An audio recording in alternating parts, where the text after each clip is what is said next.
I have my rooibos tea ready to go. Are you ready for our first information session? Oh my goodness gracious. No, I did not bring my glasses. Where's my exam pad? Take notes, take notes. Alrighty, let's do this.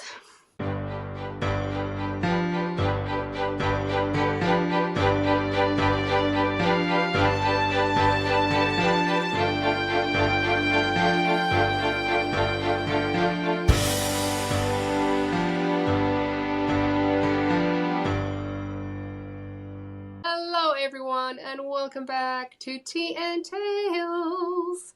We are writers. I'm Nell and this is Sarah. We want to give a thank you to all those who have been listening and sharing our podcast this week, especially Kendra Cook for all of your kind words and Edie Hubert for your great support. Today is Can You Do It Without Singing? I mean, that might be very hard for me because I do sing on a constant basis. Yes, you are our musician in the group. I think the challenge today would be to see if I cannot sing. Maybe that would be the challenge. And my challenge is to see if I can get you to sing. Ooh, challenge accepted. Challenge accepted. Why do we say, can we do it without singing? Mm. Sometimes we know things so well, we don't have to repeat it in the same order. We don't have to sing that song to remember the lyrics anymore. We just know the lyrics and you can just spout them out.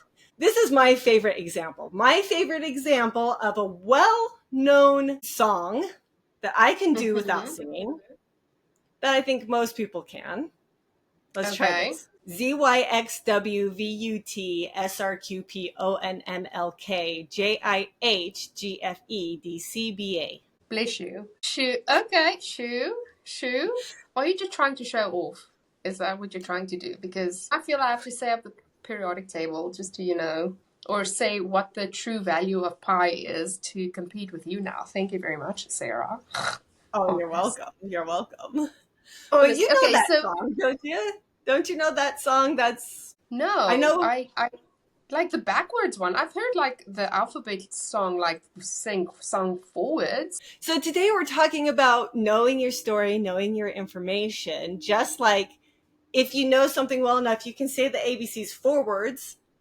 We learn it singing, but can you say it without singing? Do you know it well enough to say it backwards? Can you jump into the middle? That's interesting you say that because we don't really learn our alphabet through singing. We just kind of learn it saying it. Welcome to South Africa. Welcome to being Afrikaans. Oh yeah, the South African Afrikaans. You do learn it differently. We do, yes. But we also like when you're little, you start with how a letter sounds. So you'd be like A, B, S, D, E, F. And then you learn A, B, C, D, E, F, G, H, I, J, K. So then you kind of learn the alphabet like that. But we didn't have like a song specifically for that. The only kind of song that I do know is like one from Karika Kesenkamp, which would be like, she was like, what is it? Ons almal het geleer, die A en die B en die grote C en die D en die E en die snaakse F, ons kinders wil nou weet. So, I think I'm vibing with that one, but... But you can say those words without having to sing the song. You know it well enough that you could just do it. You could just do it. True. You just jumped into the middle just now, I feel like. Which is so important for an author and a writer to know your story backwards and forwards. Absolutely. My favorite story about this is when I dealt with my first editor on my very first novel. He read the first 30 pages and then we sat down for feedback. And the first thing he said was, I need you to go look at chapter 2. Which immediately got me excited. Oh, we're going to skip all the way to chapter 2? That sounds great. I must have done fantastic. It was misleading, by the way. But he went to chapter 2 and he said, we need to talk about this one sentence. Looking closer at that sentence, I realized it was a plot hole. Now, that's not pothole. Potholes are what you hit in the road and break a tire. A plot hole is when a reader is going along and hit a hole in your story and break a tire. You don't want that to happen. Oh, wow. It's crazy that you say one sentence made you realize that. One sentence. That one sentence changed 8 chapters. No. Right? That's Right? rough. That is But rough. it scared me until I realized You're I like, know if this that one story. sentence is there, how many other sentences do I have in my entire novel? And if it's only in chapter 2, where did I mess up again? But I knew the story backward and forward, which allowed me to take that spot in chapter 2 and be like, oh, I need to shift this in chapter 1 so I can shift this in chapter 2 so that this in chapter 5 will shift and this in chapter 7 will shift, and then flip these 2 chapters all together because that makes more sense. I didn't have to go and read the manuscript to find all those spaces. I could sit back, contemplate it, make a game plan, and then go in and attack it. I actually found myself in exactly the same situation because I'm currently part of the beta group reading. We would meet up like every 3 weeks through Zoom. We would go 5,000 words at a time. They would be like, okay, but you need to change this because this and this and this. And I'm like, okay, cool. So I changed this. And then when I continue with my next novels, I'm like, oh, but I kind of changed this and it's like third and second chapters. So this doesn't apply anymore. It's fantastic in a sense because you're like, this does make my novel read stronger and it does make my characters more empathetic and you understand them better. You know your story. Right. Trust that you know your story. Just keep going until you do, because eventually you're going to know chapter by chapter, action by action, what's going on. And when a beta reader or an editor gives you that feedback, you're going to know right where to jump in. It's like, can you do it without singing? Do we want to? Not really. But is it important?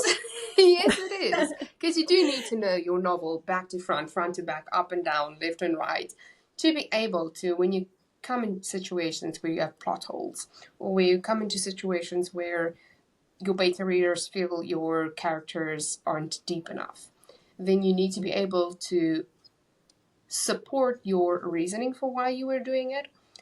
And that is knowing it without singing it.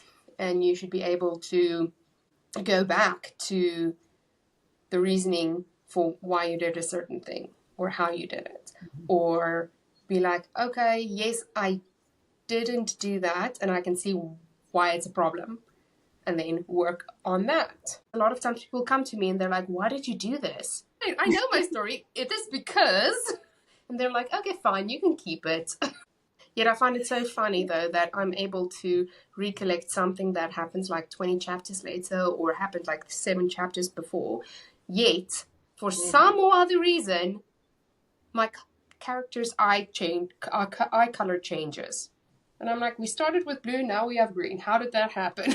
It does happen. And the funny thing is, we have tools to help us with that as well, because sometimes a story has so much detail you can't remember it all. You're so in the plot that there's details you forget.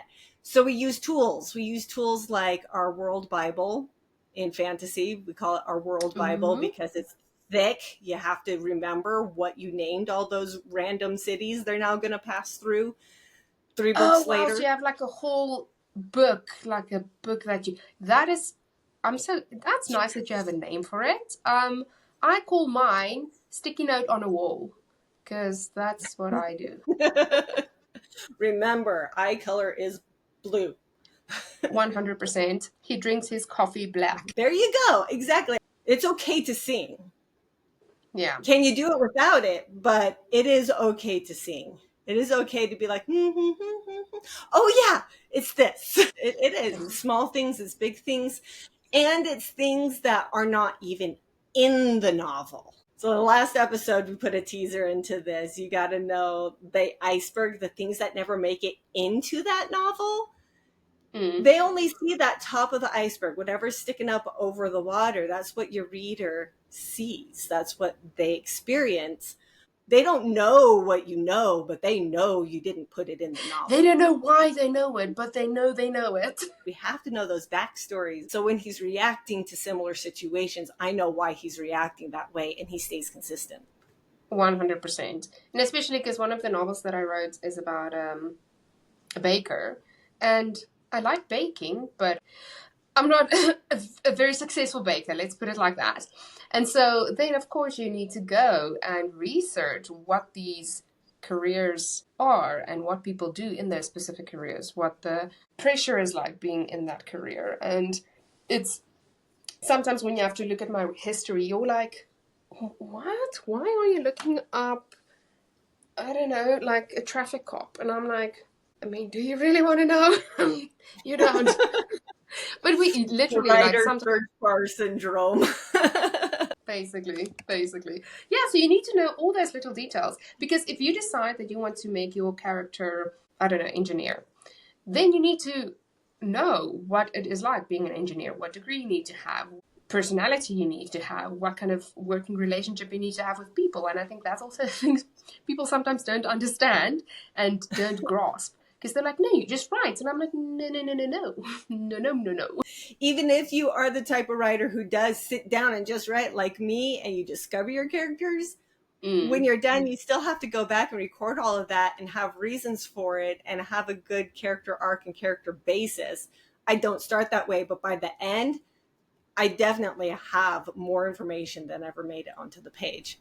Though, can I just say how magical it is? If you really think about this, Sarah, you are literally creating a person who doesn't exist. I think it's so magical, actually, because it's like, oh, I don't know. And then, I love each of my characters in their own special way because I don't know if you feel the same way, but for me, I feel every character I write has a little part of me in it.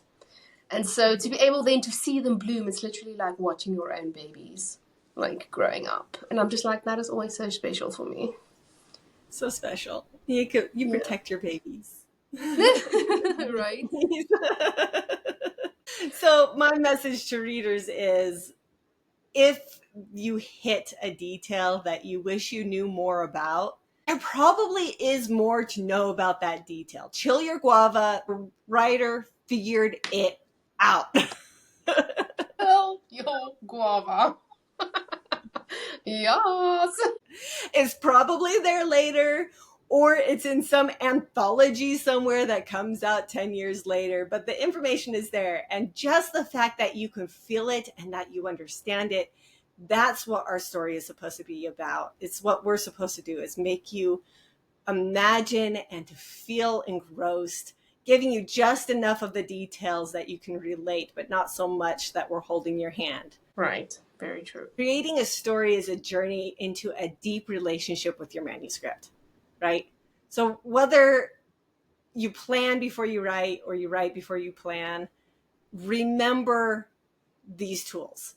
Remember to learn your story forward and backward, to learn the deep details, and to use your notes when you need to, so that this story goes from that rickety beginning draft into something absolutely beautiful, something you want to present to the world. 100%. And we do want to keep our episodes short and sweet. And we are so thankful for each and every one of you who have listened to us, who keep on listening to us, and who have joined our community.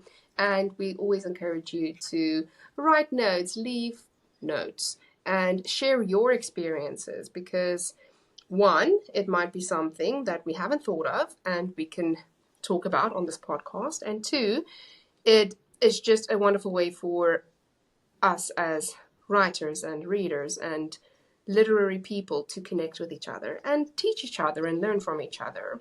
So if you like what we're doing here, and we really hope you do, you can go and follow us on Instagram at 10 Tales Podcast. You can go to Facebook and follow us there on 10 Tales Podcast, or you can go to X/Twitter and you can follow us there on Podcast T Tales. And we would love to hear from you more. And please go to that Apple purple icon and go like our podcast and comment on there if you want to say that I have a unicorn in my novel who is purple. I would love to know that, and that is super fantastic, because the chances are Sarah also has a unicorn in her fantasy novel. So please go do that so that we can have our podcast go up the charts and you will be able to hear more from us. All of your ideas absolutely enrich this Tea and Tales community. See you next time. Bye.